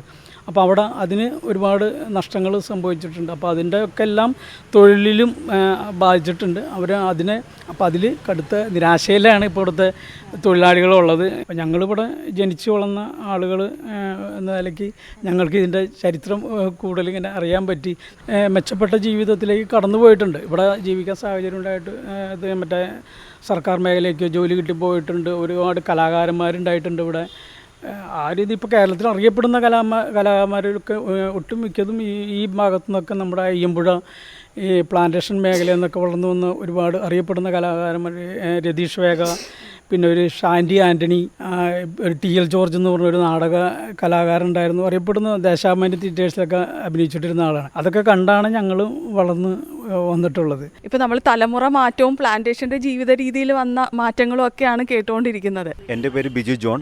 ഞങ്ങൾ ഇവിടെ കിടക്കുന്നത് സർക്കാർ സ്ഥാപനമാണെങ്കിലും ഞങ്ങളുടെ കൂലി നിശ്ചയിക്കുന്നത് PLC എന്ന, അതായത് പ്ലാന്റേഷൻ ലേബർ കമ്മിറ്റി. അതിൽ തോട്ടം തൊഴിലാളി ഉടമകളുണ്ടാവും, മുതലാളിമാരുണ്ടാവും, യൂണിയൻ പ്രതിനിധികളുണ്ടാവും, സർക്കാർ പ്രതിനിധികളുണ്ടാവും. അതുപോലെ ഞങ്ങൾ തുച്ഛമായ ജീവനക്കാർ തൊഴിലാളികൾ ഇതിൻ്റെ അകത്ത് പ്ലാന്റേഷൻ കോർപ്പറേഷൻ്റെ അകത്തുള്ളൂ. പക്ഷേ ബഹുഭൂരിപക്ഷം വരുന്ന ലക്ഷക്കണക്കിന് തൊഴിലാളികൾ മൂന്നാർ പോലെയുള്ള തോട്ടം മേലെയുള്ള പ്രൈവറ്റ് തോട്ടം മേലെയാണ്. അവരുടെ ഒപ്പം കൂലി ഞങ്ങൾക്ക് നിലവിൽ കിട്ടിയിട്ടുണ്ട്. PLCയുടെ തീരുമാനത്തിൻ്റെ ഭാഗത്ത് ഞങ്ങൾക്ക് കിട്ടിയിട്ടുണ്ട്. ഞങ്ങളെ ഇതിൽ നിന്ന് വിടിയിച്ച് സർക്കാർ ഇപ്പോൾ ഇവരത്തെ ജീവനക്കാർ, ഇപ്പോൾ ഞങ്ങൾ തൊഴിലാളികൾ ഒഴിച്ചുള്ള ജീവനക്കാർക്ക് സർക്കാരിൻ്റെ ശമ്പള കമ്മീഷൻ വെച്ചുള്ള ശമ്പള കമ്മീഷൻ്റെ തീരുമാനപ്രകാരമുള്ള കൂലി കൊടുക്കുന്നത്. അതേപോലെ ഞങ്ങളുടെ കൂലിക്കും സർക്കാർ തലത്തിലുള്ള ഇടപെടലുണ്ടാകും. കാരണം ഗവൺമെൻറ് സ്ഥാപനമാണല്ലോ, കുറച്ച് പേരെങ്കിലും രക്ഷപ്പെട്ട് പോകണമല്ലോ. പിന്നെ ഇവിടെ ബഹുമാനായിട്ട് മാനേജർ പറഞ്ഞ മാതിരി റീപ്ലാന്റേഷൻ നടക്കുന്നത്, അത് എത്ര കണ്ട് വിജയിക്കുന്നു നമുക്ക് പ്രതീക്ഷയില്ല. പ്ലാന്റ് ചെയ്ത് പോയി മരങ്ങൾ തൈ രക്ഷപ്പെട്ട് വന്നാലും നമുക്ക് പ്രതീക്ഷയുള്ളൂ. കാര്യം വന്യമൃഗങ്ങളുടെ ശല്യം രൂക്ഷമാണ്. പൈനാപ്പിൾ വെച്ച് കൃഷി ചെയ്യുന്നുണ്ട്. അവിടെ പൈനാപ്പിളിനെ സംരക്ഷിക്കേണ്ട ഭാഗമായിട്ട് അവർ 3 വർഷം തൈ സംരക്ഷിക്കും. 3 വർഷം കഴിഞ്ഞാൽ അവർ ഒഴിഞ്ഞു പോകും. പിന്നീട് ഈ തൈ എങ്ങനെ സംരക്ഷിക്കും എന്നുള്ളത് കൃത്യമായ ഇതില്ല. പഴയ കാലത്ത് സംരക്ഷിച്ച അന്നത്തെ ഉദ്യോഗസ്ഥന്മാർ അങ്ങനെയുള്ള ഉദ്യോഗസ്ഥന്മാരായിരുന്നു. അതിവിടെ ജനിച്ച് വളർന്ന് ഉദ്യോഗസ്ഥന്മാർ. ഇന്നത്തെ ഉദ്യോഗസ്ഥന്മാർ അങ്ങനെയല്ല. കാരണം അവർക്കും വന്നു പോവുക, ഇതെങ്ങനെ നിലനിന്ന് പോവുക. കാര്യം എല്ലാവരും റിട്ടയർമെൻറ്റിൻ്റെ ഭാഗത്ത് നിന്ന് 3-4 വർഷത്തിനുള്ളിൽ എല്ലാ ഉദ്യോഗസ്ഥന്മാരും തന്നെ റിട്ടയർമെൻറ്റ് ചെയ്തു പോകും. പിന്നെ വരുന്ന ഉദ്യോഗസ്ഥന്മാർ ഇതായിട്ട് യാതൊരു ബന്ധമില്ലാത്തവർ വരുന്നത്. പുതിയ അപ്പോയിൻമെൻറ്റ് PSC വഴി വന്നാൽ പോലും അവർക്ക് ഇതിനെക്കുറിച്ച് യാതൊന്നും അറിയില്ല. ഇതെങ്ങനെ വിജയിക്കും എന്നുള്ള കാര്യം കണ്ട് തന്നെ അറിഞ്ഞിരിക്കുന്നുണ്ട്. ഇപ്പോൾ നമ്മൾ ഈ തോട്ടത്തിന് സംരക്ഷിക്കാൻ വേണ്ടിയിട്ട് നമ്മൾ നവാഡിൻ്റെ ഇതിൽ കോടികൾ മുടക്കി ഇത് ഒരു പദ്ധതി ആവിഷ്കരിച്ചിട്ടുണ്ട്. ഇത് മൊത്തം ഇത് ഇടണം, ഈ പ്ലാന്റേഷൻ നിലനിൽക്കണം എന്നുണ്ടെങ്കിൽ. പിന്നീട് കൂടാതെ ഇവരുടെ ഇപ്പോൾ കേരളത്തിലെ അടിസ്ഥാന വർഗ്ഗങ്ങൾക്ക് കൊടുക്കുന്നതിനേക്കാളും കുറഞ്ഞ കൂലിയാണ് ഇവിടെ ഉള്ളത്. നിലവിൽ ഇനി ആ കൂലി വർദ്ധിപ്പിച്ചാൽ മാത്രമാണ് ഇവിടെ തൊഴിൽ ചെയ്യാനുള്ളൊരു സാഹചര്യം ഉണ്ടാവുള്ളൂ, ആളുകൾക്ക് ഒരു താല്പര്യം ഉണ്ടാവുള്ളൂ. അപ്പോൾ അങ്ങനെ നിലനിർത്തി പോകണം. ഇപ്പോൾ നേരത്തെ ബിജു ഒരു കാര്യം സൂചിപ്പിക്കുന്നുണ്ട്, സ്റ്റാഫിനും വർക്കേഴ്സിനും തമ്മിലുള്ള സാലറിയുടെ വ്യത്യാസം. സ്റ്റാഫിനിവിടെ വളരെ വലിയ ശമ്പളമാണ് ഇവിടെ കൊടുത്തുകൊണ്ടിരിക്കുന്നത്. അത്രയും കൂലി ഇവർക്കില്ല. അവർക്ക് കൂലി വർദ്ധിപ്പിക്കണം.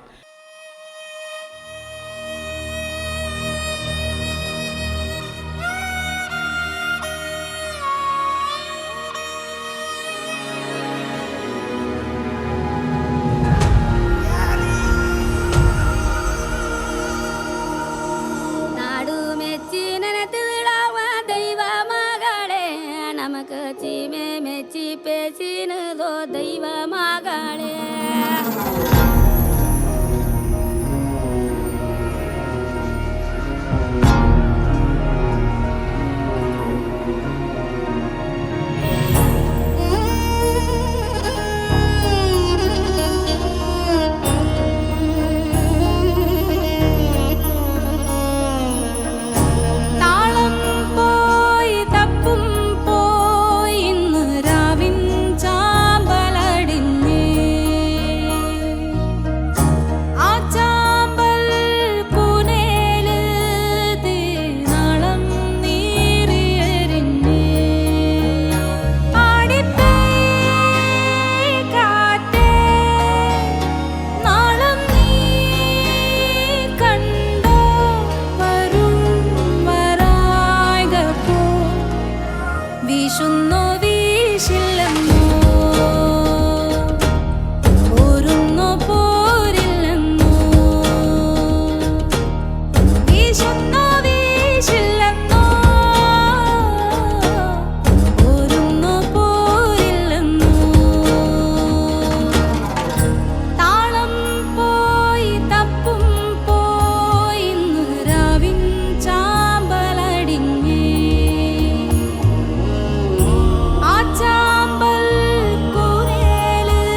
വെളിച്ചമോ ഇരുളോ നിഴലോ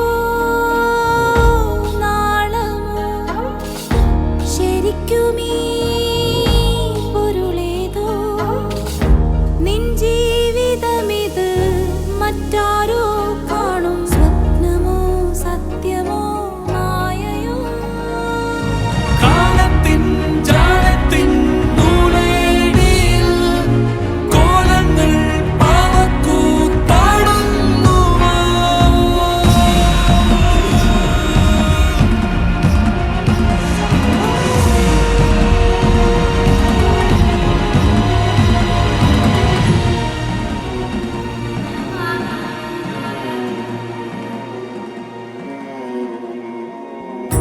താളം പോയി തപ്പും പോയി ഇന്ന് രാവിൻ ചാമ്പലടിഞ്ഞേ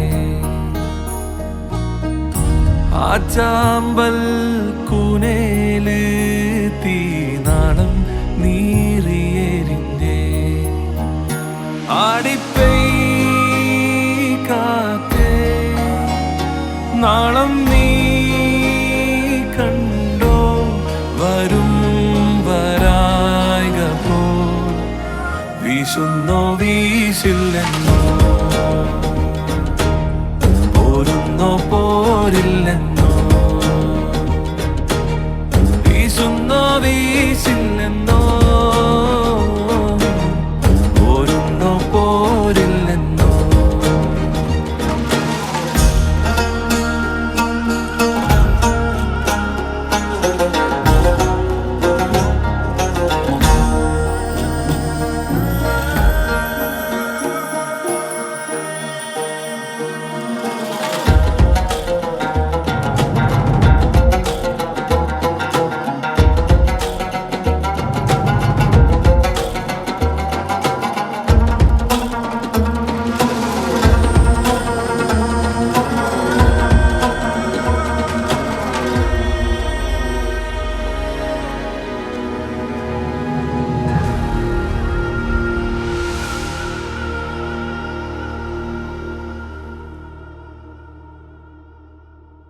നമസ്കാരം, എൻ്റെ പേര് അനീഷ് എന്നാണ്, സ്വദേശിയാണ്. കാലടി പ്ലാന്റേഷൻ്റെ പഴയകാല ഓർമ്മകളും നിലവിലെ സ്ഥിതിഗതികളും ഒക്കെ നമ്മൾ കേട്ടു. ഓരോ തലമുറയും മുന്നോട്ട് മഹാ നടത്തത്തിലാണ് എന്നാണല്ലോ നമ്മൾ പറയാറ്.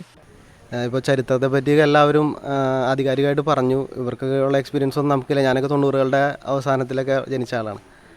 അപ്പോൾ ഈ പറഞ്ഞ പോലെ ഏറ്റവും കൂടുതൽ ഇവിടെ നിന്ന് കിട്ടിയ പോസിറ്റീവ് കാര്യങ്ങൾ മാത്രം പറയാൻ ആഗ്രഹിക്കുക ഞാൻ. കാരണം നമുക്കറിയാം, സോഷ്യൽ മീഡിയയിലാണെങ്കിലും മറ്റുള്ള വാർത്താ മാധ്യമങ്ങളിലൂടെയൊക്കെ ആണെങ്കിൽ ഇവിടുത്തെ ആനശല്യങ്ങളെ പറ്റിയും മറ്റുള്ള കാര്യങ്ങളെല്ലാം പറയുന്നുണ്ട്. അത് നമുക്ക് സങ്കടമുള്ള കാര്യമാണ്. കാരണം നമ്മുടെ നാട്, നമ്മൾ ജനിച്ചു വളർന്ന സ്ഥലം, ഞാനിപ്പോൾ ജനിച്ചു വളർന്ന ഇവിടെയാണ്. അപ്പോൾ ഇവിടെയുള്ള നെഗറ്റീവ് കാര്യങ്ങളെ പറ്റി മാത്രം മുഴച്ച് നിൽക്കുന്ന രീതിയിൽ പത്രത്തിലും മാധ്യമങ്ങളൊക്കെ വരുമ്പോൾ നമുക്ക് സങ്കടമുള്ള കാര്യമാണ്.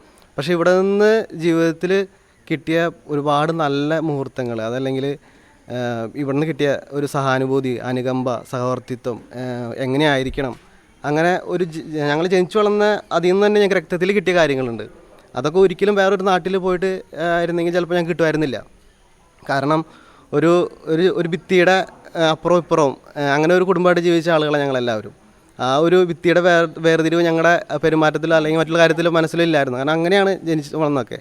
അപ്പോൾ ഇവിടെ നിന്ന് കിട്ടിയ പോസിറ്റീവ് കാര്യങ്ങളൊന്നും ഒരിക്കലും ജീവിതത്തിൽ നിന്ന് നഷ്ടപ്പെടുത്തി കളയാൻ ആഗ്രഹിക്കുന്ന കാര്യങ്ങളല്ല. കാലടി 1962 ഇത് സ്ഥാപിതമായ സമയത്ത് തന്നെ പണ്ട് കാലത്തുള്ള ആളുകൾ, നല്ല അന്ന് നമ്മൾ ഇപ്പോഴുള്ള ആളുകളെക്കാളും കൂടുതൽ കഴിവുള്ള കലാകാരന്മാരുണ്ടായിരുന്ന കാലമെന്നാണ് ഞാൻ വിശ്വസിക്കുന്നത്. അപ്പോൾ അന്നേ കാലത്ത് തന്നെ ഉള്ളൊരു പാട്ടിൻ്റെ ഒരു 4 വരി ഞാൻ പാടാം. നമ്മുടെ ഈ സ്ഥാപനത്തെ പറ്റി തന്നെ നമ്മുടെ തൊഴിലാളികൾ പണ്ട് ആരെഴുതിയെന്ന് എനിക്കറിയില്ല, അങ്ങനെ വാമൊഴി വഴക്കം പോലെ പാടി വരുന്ന തലമുറകളായി കൈമാറി വരുന്ന പാട്ട്. കാലടിക്കും വടക്ക് കിഴക്കൊരു 7 നാഴിക ദൂരത്ത് കരക്കാട്ടുമലയിൽ കശുവണ്ടിത്തോട്ടത്തിനും വടക്ക്. കാലടിക്കും വടക്ക് കിഴക്കൊരു 7 നാഴിക ദൂരത്ത് കരക്കാട്ടുമലയിൽ കശുവണ്ടിത്തോട്ടത്തിനും വടക്ക്. 500 ഏക്കർ വനം വെട്ടി നല്ലൊരു പുത്തൻ റബ്ബർ തോട്ടം തീർക്കാണ് പുത്തനായി വന്നൊരു സർക്കാർ കൊണ്ടുവന്ന പദ്ധതിയാണെന്നും കേക്കണ്. കാലടിക്കും വടക്ക് വടക്കൊരു 7-8 നാഴിക ദൂരത്ത് കരക്കാട്ടുമലയിൽ കശുവണ്ടിത്തോട്ടത്തിനും വടക്ക്. മഞ്ഞിൻ്റെ തട്ടമിട്ട മണവാട്ടിയ മഞ്ഞന എന്നൊരു ദേശത്ത് 1500 ഏക്കർ വനം വെട്ടി നല്ലൊരു പുത്തൻ റബ്ബർ തോട്ടം തീർക്കണ്. കാലടിക്കും വടക്ക് വടക്കൊരു 7-8 നാഴിക ദൂരത്ത് കരക്കാട്ടുമലയിൽ കശുവണ്ടിത്തോട്ടത്തിനും വടക്ക്. അപ്പോൾ ഈ നാടിനെക്കുറിച്ച് ഈ പ്ലാന്റേഷനെ കുറിച്ച് എന്താ പറയുക 4 വരി പാട്ടുകളിലൂടെ തന്നെ നമുക്ക് മനസ്സിലായി കഴിഞ്ഞു. ഒരു കാര്യം കൂടെ ചോദിക്കാൻ ആഗ്രഹിക്കുകയാണ്. ഇപ്പോൾ നമുക്കറിയാം ഏത് നാട്ടിലും സ്വന്തം നാട്ടിൽ നിന്ന് പറക്കാനാണ് ചെറുപ്പക്കാർ. ഇപ്പോൾ 90കളാണെങ്കിലും ഇപ്പോൾ അതിനേക്കാൾ പ്രായം കുറഞ്ഞവരൊക്കെ ആണെങ്കിൽ ഇപ്പോൾ എത്ര സൗകര്യമുള്ള നാട്ടിൽ നിന്നാണെങ്കിലും ഇപ്പോൾ കൊച്ചി പോലത്തെ സിറ്റിയിൽ നിന്നാണെങ്കിൽ അവർ അവിടെ നിന്ന് വിദേശ രാജ്യങ്ങളിലേക്ക് പോകാൻ കൊതിക്കുന്നു. അതായത് സ്വന്തം നാട് വേണ്ട എന്നുള്ളൊരു സ്ഥിതിയാണ് ഇപ്പോൾ ചെറുപ്പക്കാരുടെയൊക്കെ മനസ്സിൽ നമ്മൾ പൊതുവായി കാണുന്നത്. അങ്ങനെ ഒരു കാലഘട്ടത്തിൽ എന്തുകൊണ്ടാണ് ഇപ്പോഴും ഇവിടെ തന്നെ വളർന്നാൽ മതി, അല്ലെങ്കിൽ ചെറുപ്പക്കാരെല്ലാം ഈ പ്ലാന്റേഷനിൽ തന്നെ നിൽക്കണമെന്ന് താങ്കൾ ആഗ്രഹിക്കാൻ കാരണം? എന്ന് വെച്ചാൽ നമുക്ക് ഇവിടെ ജനിച്ചു വളർന്നുകൊണ്ട് കിട്ടിയ കുറച്ച് മൂല്യങ്ങളുണ്ട്. അത് ഒന്നാമത് അത് മുറുകെ പിടിക്കുന്നുണ്ട്. അതോടൊപ്പം തന്നെ ഞാനും ഒരു കാലഘട്ടത്തിൽ ആഗ്രഹിച്ചിരുന്നു ഇവിടെ നിന്ന് രക്ഷപ്പെടണം അല്ലെങ്കിൽ പുറത്തു പോകണം. പക്ഷേ ഇവിടെ നിന്ന് കിട്ടിയ കുറേ സൗഹൃദങ്ങൾ ഇപ്പോൾ ഒരു 58 വയസ്സിൽ റിട്ടയർമെൻറ്റ്, 58 വയസ്സ് വരെ മാത്രമുള്ള ഒരു കുറച്ച് ഇത്തിൽക്കണ്ണികളാണ് ശരിക്കും ഞങ്ങൾ. ഈ മണ്ണിലെ വെള്ളവും വളവും ഊറ്റി വളർന്ന ഒരു ഇത്തിക്കണ്ണികളാണ്. അത് കഴിഞ്ഞ് ഞങ്ങൾ ഇവിടെ നിന്ന് പോകണം. പക്ഷേ അതൊരു അൾട്ടിമേറ്റ് ആയിട്ടുള്ള ട്രൂത്താണ്. പക്ഷെ എന്നിരുന്നാൽ കൂടിയും ഇവിടെ നിന്ന് കിട്ടിയ കാര്യങ്ങളൊന്നും വിടാൻ താല്പര്യമില്ല. പിന്നെ നമ്മൾ എല്ലാവരും എൻ്റെ അടക്കമുള്ള ചിന്താഗതി എന്തോ വരാനിരിക്കുന്ന എന്തോ ആണ് ജീവിതം, ഇനി വരുന്ന ലക്ഷറികൾ അല്ലെങ്കിൽ ഇനി വരാനിരിക്കുന്ന എന്തോ ആണ് ഇപ്പോൾ ഈ കഴിഞ്ഞുകൊണ്ടിരിക്കുന്നത്, അല്ലെങ്കിൽ അങ്ങനെ ഒരു സാധനമല്ല ജീവിതം. എന്തോ സാധനം വെട്ടിപ്പിടിക്കാനുണ്ട്, ഓട്ടത്തിലാണ്. പക്ഷെ അങ്ങനെയൊന്നും അല്ല എന്നൊരു തിരിച്ചറിവാണ്. ഇപ്പോൾ ലിവ് ദ മൊമെൻ്റ് എന്ന് പറഞ്ഞ പരിപാടിയില്ലേ, ഈ മൊമെൻ്റ് എൻജോയ് ചെയ്യാൻ പറ്റിയില്ലെങ്കിൽ പിന്നെ ഏത് മൊമെൻ്റ്, അങ്ങനെയുള്ള ഇതിലാണ് ഇവിടെ നിൽക്കുന്നത്. പക്ഷേ താങ്കളുടെ വാക്കുകൾ ഇപ്പോൾ 30കളിലാണ് പ്രായമെന്ന് പറഞ്ഞു. പക്ഷേ താങ്കൾ ഒരു 58 വയസ്സ് കഴിഞ്ഞ് ഇവിടുന്ന് പോകേണ്ടി വരുമല്ലോ എന്ന് ഓർത്തിട്ട് നമുക്ക് സങ്കടമാവുന്നു. അത്രയും വാക്കുകളിൽ ആ ഒരു അടുപ്പം, ഈ മണ്ണിനോടും ഈ നാടിനോടുമുള്ള അടുപ്പം നമ്മൾ തിരിച്ചറിയുന്നു.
നമ്മൾ സിനിമകളിലൊക്കെ കണ്ടിട്ടുണ്ട് പ്ലാന്റേഷനിലേക്ക് ജീപ്പിൽ വരുന്ന മുതലാളിനെയും. എവിടെ പ്ലാന്റേഷൻ ഉണ്ടോ അവിടെ ഒരു ജീപ്പും ഉണ്ട്.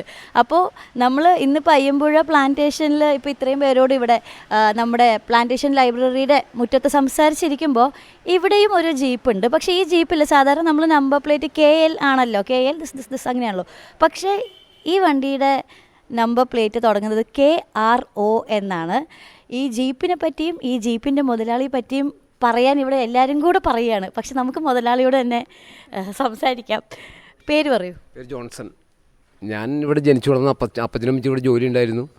അപ്പച്ചനമ്മച്ചി റിട്ടയർഡായി സ്കൂളിൽ പഠിച്ചാണ്. എന്നെ താഴെ 2 അനിയന്മാരുണ്ട്. ഇപ്പം അനിയനും വൈഫോട് ജോലി ചെയ്യുന്നുണ്ട്. പിന്നെ ഞാൻ 90 കാലഘട്ടങ്ങളിൽ വണ്ടി മേടിച്ചാണ്. 41 ടാക്സി ഡ്രൈവറായിട്ട് ഇവിടെ ഉണ്ട്. ഇപ്പോൾ താമസിക്കുന്നത് മഞ്ഞപ്പുറയാണ്. പിന്നെ ഈ ജീപ്പിനെ പറ്റി പറയൂ. ജീപ്പിനെ പറ്റി ജീപ്പ് ഇവിടെ പണ്ട് ഇവിടെ എല്ലാ കാര്യത്തിനും ഇവിടെ ഉണ്ട്. കല്യാണത്തിന് എന്ത് പരിപാടിക്കും അന്ന് ജീപ്പാണ്. ജീപ്പിൽ തൂങ്ങി കിടന്ന് പോയാൽ അവിടെ ആൾക്കാർക്ക് ഇതുള്ളൂ. സിനിമ കാണാൻ പോകണമെങ്കിലും എന്ത് പരിപാടിക്കും ജീപ്പാണ്. ഇപ്പോൾ കാലഘട്ടങ്ങളിൽ മാറ്റം വന്നുകൊണ്ട് ജീപ്പൊക്കെ ആൾക്കാർ ഒഴിവാക്കിക്കൊണ്ടിരിക്കുന്നു. ഇപ്പോൾ ജീപ്പിൻ്റെ ആവശ്യമില്ല. ഇപ്പോൾ വേറെ വണ്ടികളിലേക്ക് ആൾക്കാർ മാറിക്കൊണ്ടിരിക്കുന്നു. പക്ഷെ നമ്മുടെ മനസ്സിൽ നിന്ന് ഇപ്പോഴും ജീപ്പ് പോയിട്ടില്ല. ജീപ്പ് തന്നെയാണ്. കോർപ്പറേഷൻ മനസ്സിലും ജീപ്പ് എന്താവശ്യം ഞാൻ ഇവിടെ ഉണ്ട് എപ്പോഴും 24 മണിക്കൂറും. കോട്ടയം. അപ്പം അന്ന് കാലത്ത് മേടിച്ച ഒരു 30 വർഷമായിട്ടുണ്ട്. 30 വർഷം മുകളിലായി ഞാൻ തന്നെ ഉപയോഗിക്കുന്നു. പൊന്നുപോലെ നോക്കുന്നു. ടീച്ചേഴ്സിനെ അവരുടെ അടുത്ത് അത്യാവശ്യം കൊണ്ടുപോകും, വരും ഒക്കെ ചെയ്യുന്നത്. ഞാൻ സ്കൂൾ ആവശ്യത്തിന് എന്ത് കാര്യത്തിനും ഞാൻ പോകും. ഇവിടെ തൊഴിലാളികളുടെ എന്തെങ്കിലും ആവശ്യമുണ്ടോ, ഇപ്പോൾ കോർപ്പറേഷൻ എന്തെങ്കിലും ആവശ്യമുണ്ടോ ഒക്കെ ഇതിന് ഞാനുണ്ട്. ഇപ്പം ആണെങ്കിൽ നമ്മൾ എന്താ പറയുക, ഇപ്പോൾ ആണുങ്ങളെ പറ്റി പൊതുവേ പറയും ലൈക്ക് വണ്ടിയോടുള്ളൊരു പ്രണയം, വണ്ടി പ്രേമികൾ എന്ന്. ഇപ്പോഴാണെങ്കിലും പല പല കമ്പനികളാണെങ്കിലും ജീപ്പിൻ്റെ മോഡൽ വണ്ടികൾ ഇറക്കുന്നു. ഒരു എന്താണ് ജീപ്പ് എന്ന് പറയുന്ന ഒരു വികാരം? അന്നാണെങ്കിലും ഇന്നാണെങ്കിലും ഇപ്പോൾ ചെറുപ്പക്കാർ പിന്നെയും ജീപ്പ് ആ മോഡൽ വണ്ടിയുടെ പുറകെയൊക്കെ പായുന്നുണ്ട്. താങ്കൾ ഇത്രയും കാലമായി ജീപ്പിൻ്റെ സാരഥിയാണ്. അതിനെപ്പറ്റി പറയും. എന്താണ് നമുക്കത് ഓടിക്കുമ്പോൾ കിട്ടുന്ന ഒരു ഫീൽ? ഞാൻ വർഷങ്ങളായിട്ട് ജീപ്പ് ഉപയോഗിക്കും. ജീപ്പിനോട് താല്പര്യം ഉണ്ടായിരുന്നു. അതുകൊണ്ട് ജീപ്പ് മേടിച്ചു. പിന്നെ കൂടുതൽ ആളുകളെ കൊണ്ടുപോകാം. അതുകൊണ്ട് പിന്നെ ഇവിടെ ഈ ജീപ്പാണ് പറ്റുള്ളൂ, വേറൊരു വണ്ടി പറ്റില്ല. ഇവിടെ ഹൈ റേഞ്ച് മേഖലയാണ്. പിന്നെ ഇവിടെയൊക്കെ തൊഴിലാളികളൊക്കെ ഒരുമിച്ച് എന്തെങ്കിലും പോകുന്നത് ജീപ്പ് വിളിക്കും. നമുക്ക് ജീപ്പിൽ പോകുമ്പോൾ ഒരു ധൈര്യം. അതെ, ജീപ്പാണ് എനിക്ക് എല്ലാത്തിനും സക്സസ് വണ്ടി ജീപ്പാണ്. വേറെ വണ്ടി ഇത്രയും പറ്റില്ല. ഞാൻ പല വണ്ടി ഉപയോഗിച്ചിട്ടുണ്ട്. ജീപ്പിൻ്റെ അത്ര ഒരു വണ്ടിയും പറ്റില്ല. അപ്പം നമ്മുടെ ജീവിതത്തിൻ്റെ ഭാഗമാണ് ഈ KRO 4714. എപ്പോഴും 100% അതിനെ വണ്ടി കളയാത്ത. എനിക്ക് വണ്ടി അത്ര ക്രൈസുള്ള ആളാണ്. നമ്മൾ എവിടെ യാത്ര പോവുകയാണെങ്കിൽ ആദ്യം അന്വേഷിച്ച് വെക്കുന്നൊരു കാര്യം എന്താ? നല്ല ഭക്ഷണം കിട്ടുന്നത്. അതെ, ഈ യാത്രയിലും ഞങ്ങളും തിരഞ്ഞു അങ്ങനെ ഒരു സ്ഥലം. പ്ലാന്റേഷൻ്റെ അകത്തും ഒരു ഭക്ഷണശാലയുണ്ട്. ഇവിടുത്തെ ആളുകളെ നമുക്കൊന്ന് പരിചയപ്പെടണം. അപ്പോൾ നമ്മൾ ഈ കടയൊന്ന് പരിചയപ്പെടുത്തണ്ടേ? അവിടെ കുടുംബസമേതമാണ് വെക്കാനും വിളമ്പാനും സ്നേഹത്തോടെ അത് കൊടുക്കാനും ഒക്കെ എല്ലാവരും ഓടി നടക്കുന്നുണ്ട്. ജോലിക്കാരും ഇല്ല, ഞങ്ങൾ തന്നെ നടത്തണം. ഓക്കെ. ഇത് എത്ര മണി വരെ പ്രവർത്തിക്കും? ഇത് കോർപ്പറേഷൻ്റെ കണക്ക് രാവിലെ 5:30 മണി വൈകുന്നേരം 5 മണി വരെ. അതിപ്പോൾ അങ്ങനെ ഇല്ല. എപ്പോൾ വന്നാലും നമ്മൾ മുൻകൂട്ടി പറഞ്ഞ എത്ര പേർക്കും ഭക്ഷണം ശരിയാക്കി കൊടുക്കും. എന്തൊക്കെയാണ് രാവിലത്തെ സ്പെഷ്യൽ? രാവിലെ സ്പെഷ്യൽ പൂരി ഉണ്ടാവും, അപ്പം ഉണ്ടാവും, പിന്നെ അതിനുള്ള മസാല, കുറുമ, അങ്ങനെ കറികൾ കാര്യങ്ങൾ. എപ്പോൾ വന്നാലും ആൾക്കാർക്ക് കടികളൊക്കെ ഉണ്ട്. കടികൾ എപ്പോഴും ഉണ്ടാവും. 2-3 സൈസ് കടികളുണ്ടാവും. ഉച്ചഭക്ഷണം ഇപ്പം നിങ്ങൾ കഴിച്ച മാതിരിയുള്ള ഭക്ഷണങ്ങൾ തന്നെയാണ്. അതും ഈ പറഞ്ഞ മാതിരി ആളുടെ തീരെ കുറവാണ് ഇവിടെ. ഇപ്പം നിങ്ങളൊക്കെ വന്നാൽ ഒരു 10-12 പേരുണ്ടെന്ന് ചോദിച്ചാൽ ബാക്കി 5-8 പേരേ ഉള്ളൂ മുമ്പ്. അത് ഭക്ഷണം അതങ്ങനെയല്ലേ. ഇപ്പോൾ 3 മണിക്ക് വന്നാൽ ഞങ്ങളുണ്ടെങ്കിൽ കൊടുക്കും. അത് 5:30 മണി. 5:30 മണിക്ക് ഔദ്യമായിട്ട് നിർത്തും. പിന്നെ 8 മണിക്ക് വന്നാലും ഞങ്ങൾ ചിലപ്പിച്ച് ചിലപ്പോൾ കൊടുക്കും. ഇത് വേറെ ഒന്നും ഇവിടെ കിട്ടാനില്ലല്ലോ. ഞങ്ങളിപ്പോൾ 10 പേരുണ്ട്. കുട്ടി അടക്കം 10 പേരുണ്ട്. 4 പേരക്കുട്ടികൾ. ചില്ലുകൂട്ടിൽ പലഹാരങ്ങളൊക്കെ ഉണ്ട്. പഴംപൊരി, ഉണ്ടംപൊരിയും സവാളവടയും ബോണ്ടയും ഒക്കെ. 3000 ഹെക്ടർ ഭൂമിക്കുള്ളിലെ ഏക ഭക്ഷണശാല ആയതുകൊണ്ട് ഇവിടെ രാവിലത്തെ ഭക്ഷണം, ഉച്ചയ്ക്ക് ഭക്ഷണം എന്നില്ല. എല്ലാത്തരം ഭക്ഷണങ്ങളും ഒരേ സമയം ഇവിടെ ലഭ്യമായിക്കൊണ്ടിരിക്കുന്നുണ്ട്. അപ്പോൾ ഇവിടുത്തെ പ്രവർത്തനങ്ങളെ ഇതിൻ്റെ എടുത്തു പറയേണ്ട പ്രത്യേകത, വിറകടുപ്പിലാണ് ഇവർ പാചകം ചെയ്യുന്നത്.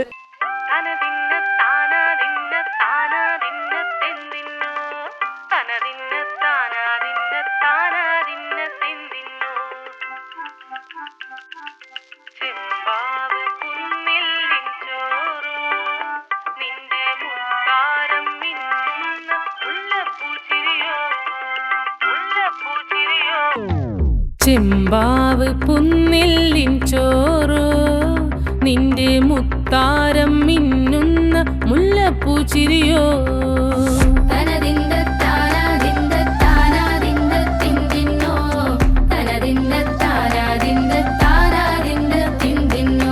മുളകരച്ചൊരുക്കിയ പരൽ മീൻ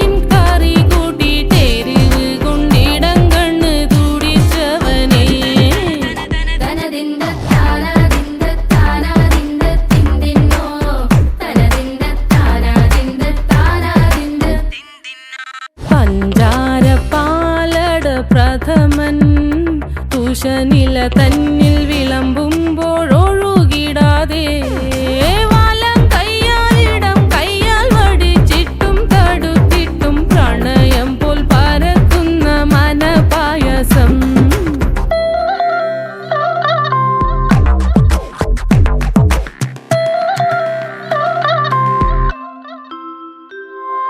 മൂവാണ്ടൻ മാവിൻ്റെ കുളിര് വേനൽ കനലൂട്ടി വിളഞ്ഞൊരു കനകച്ചെപ്പ്.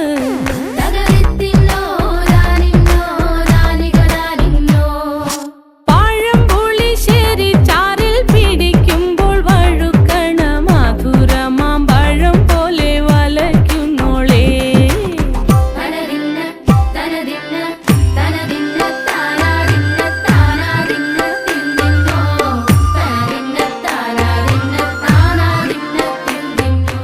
അപ്പോൾ പാട്ടിൻ്റെ നാട്ടുവഴിയിൽ നമ്മൾ പങ്കുവെച്ച അയ്യമ്പുഴയുടെ കാഴ്ചകളും വിശേഷങ്ങളും ശ്രോതാക്കൾക്ക് ഇഷ്ടപ്പെട്ടു എന്ന് കരുതുന്നു. അടുത്ത ആഴ്ച മറ്റൊരു നാടിന്റെ വിശേഷങ്ങളുമായി ഒത്തുചേരാം. പാട്ടിൻ്റെ നാട്ടുവഴിയിൽ ഇതുവരെ നിങ്ങൾക്കൊപ്പം ഉണ്ടായിരുന്നത് ഞാൻ ഹസീന അൻഫറിൻ. നിർവഹണം റിയ. പാട്ടിന്റെ നാട്ടുവഴി, പാട്ടിന്റെ നാട്ടുവഴി, പാട്ടിന്റെ നാട്ടുവഴി. നാടിൻ വിശേഷങ്ങൾ നേരിട്ടറിയാം, 4-5 പാട്ട് കേൾക്കാം. ഈ പാട്ടിന്റെ നാട്ടുവഴി, പാട്ടിന്റെ നാട്ടുവഴി.